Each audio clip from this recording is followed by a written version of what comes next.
Nyiliti. Nyiliti sapa? Ya nyiliti Pak. Kita. Terus Asli saka Tuban.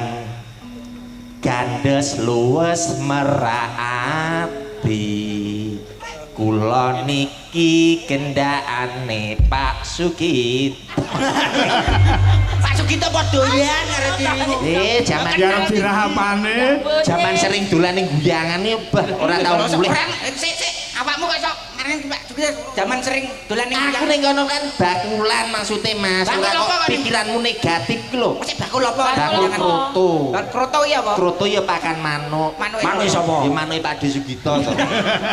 Maksudnya iki manuk-manuk otean, manuk duduk otean. manuk liya-liyane kok iso. dadeke apa Mbak Proborini? Sambel kemangi Wah, mawon. sambel kemangi. Yuk, kayak apa? Sambel kemangi, meet in